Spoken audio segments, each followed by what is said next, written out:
utilize that product to convert them into a resource maybe in the near future, and if it will be happening very soon, it will be actually for the betterment of the country, and it will make the country prosperous or one of the developed country in the world. Now that is why the idea of resource is very much necessary. We have to first understand what is resource. Then we have to understand it totally depends on the human beings, how we can utilize our brain, intelligence and skill efficiently so that we can convert any substance with the time period to a particular resource for the particular nations. Now up to this, we only learn about the concept of resource, what is a resource and what is not a resource, what is a substance and what is a resource. Together, actually, this is the concept of resource. Now we are going to come to the next part of the idea that we have lots of natural gifts or lots of natural elements, but basically as a human being, our wants or demands are not same all the part of the world at the same time. Not only that, at a different time also it is different. At the same time also it depends or it varies from one person to other person. Now how we can prove that? It is a very easy fact actually. Look at the example in your own classroom that you can understand it better.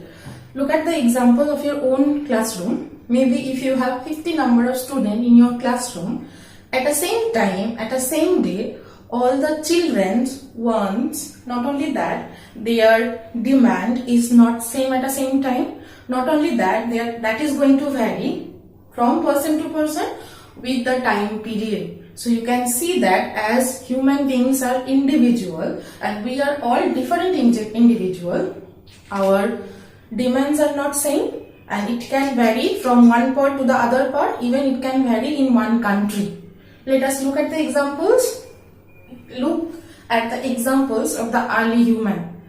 If you are going to take their example, it will be helping you to understand the matter very easily.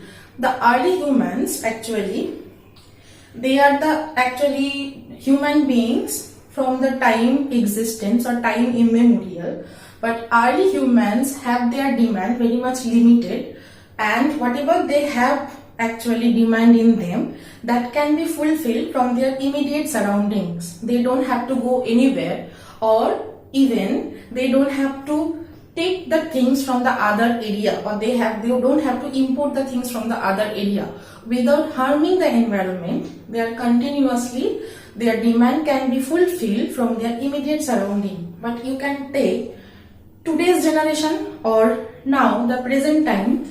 In the present time, with the development of the time or development of the civilization and with the advancement of the science and technology, we have seen that in modern world, our demand for various products have been increased a lot, and along with that, today our demand is very much more complex. We are not happy or getting satisfied easily. Maybe we can discover anything, or we are going to inventing lots of things in the modern world, but basically our demand is very much complex or much more complex. And that is why not only we are getting the things from our immediate surroundings, we have to import some of the things from the other area. And that is why you can see the situation have been changed. Previously it was much more simple and people only need some basic things like the shelter, like the food, like the clothes. But today our demand have been totally changed, and today we are not happy only with the basic things. We need much more things and we are not getting satisfied easily. That's why we need to import other things which is not available in our surroundings. Now up to next part, coming to the next part, we are going to discuss about the idea of this kind of resources or use of this kind of different type of the resources. Now use of the resources basically depends over the three things. Now what are the three concepts over that? The use of resources actually depends. You can see here, it is already noted down. The first point, the needs of the people of our region. The second point, their knowledge, it means the human knowledge or people's knowledge. And the third point, the level of technology they possess, or the level of technology the human being possesses now. Now these are all topics regarding which the use of the resources in today's world, it depends actually. The points are actually much more easy to understand. The first point, the needs of the people of a region. Actually this means until and unless in a region people will have the demand for that particular product, the product will be not developed as a resource. This is a very simple idea. If in a locality, if people don't have the demand for a particular product or particular substance or particular resource, that will not develop later on as a resource. So that is why the first and foremost important point, that we should have the demand for the product of that particular region. Point number 2, their knowledge. With the help of people's knowledge, until and unless they will be not knowledgeable regarding the product that is lying in that area, they will not understand how to develop the technology to extract that particular product as a resource. So basically the knowledge of the people is very important point here. And the third point, you can see the level of technology people possess or human being possess. The technology is very important in context to today's world.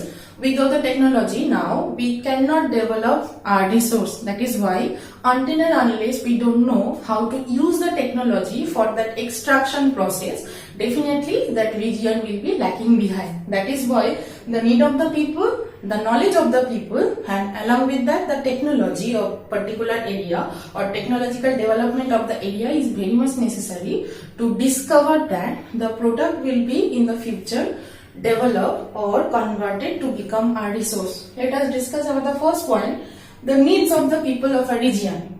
This is basically very much easy to understand. Let me give you one example. Most of the African nations, we know that they are developing, and some of the nations are already underdeveloped, and only 1 to 2 nations in Africa they are developed. So most of the part of Africa, the areas are not much more developed. Now in that area we know that Africa is endowed with lots of minerals, but before the European settlers came to that area, before that part, most of the area was inhabited by the native people or tribal people in that zone, and as native or tribal people, they don't have demand for any resources in that area. That is why they are getting satisfied with the basic needs like food, shelter and clothes, and for that they don't feel the urge to utilize their brain or technology to make sure they will extract something from the nature, or they can be make something from the nature. That is why until and unless European settlers came to that area, when European settlers came to that area, they explored the whole area, and after that they discover lots of minerals in that area, lots of rocks and important minerals stored in that area, and that is why it have been discovered by the European people. But before they came to that area, that time as most of the area was inhabited by the native people, the development of the resources or mineral resources cannot be or have not been observed in the part of Africa. So this gives you the idea, the need of the people or demand of the people is much more necessary for a product or substance to develop as a resource. And the last point, the level of technology people possess. Now today's in the modern world, if the country is, or if any country is endowed with lots of technological advancement or progress, they can be called as the developed nations, because according to their level of technology they can harness lots of things in their country. And that is why the level of technology possessed by the human being or country is much more important according to the term of development in the modern world. So basically these are the uses actually up to this point actually, or over this point, the uses of the resource of a region or of an area actually totally depends. Now coming to the next part, as we already discussed about the development of the country, we have to understand according to the economic term in the world. Today, there are three types of countries are there: developed countries, developing countries, and underdeveloped countries. For the developed countries, Let us look at the examples.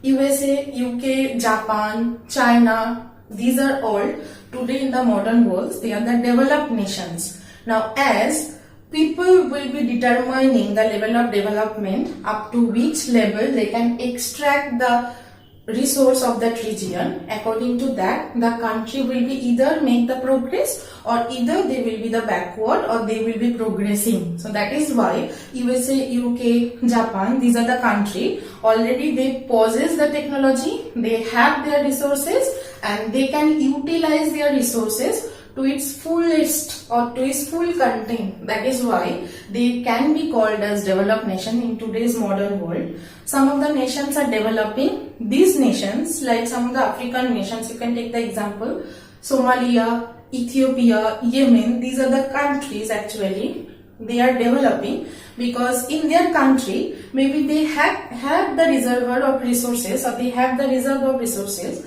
but as they lack the able of technology, but as they lack the access to the technology, with the lack of this they cannot utilize their store of the resources to its fullest, and as they cannot use it to its fullest, that is why these countries are known as the developing countries, and some of the nations are underdeveloped because in their country they have less amount of the mineral. Not only that, they don't have manpower to access the technology and they lack in the development of that area because of the lack of technology. So according to the level of the development, we have three type of the countries, and obviously countries are fall either in the developed, either in the developing, or either in the underdeveloped zone. So up to this part you have learned about the concept of the resource, and also you have learned about the idea of the resource, how when it is called a resource, when it is not called a resource, why it is going to vary from person to person, why the demand of the people are different at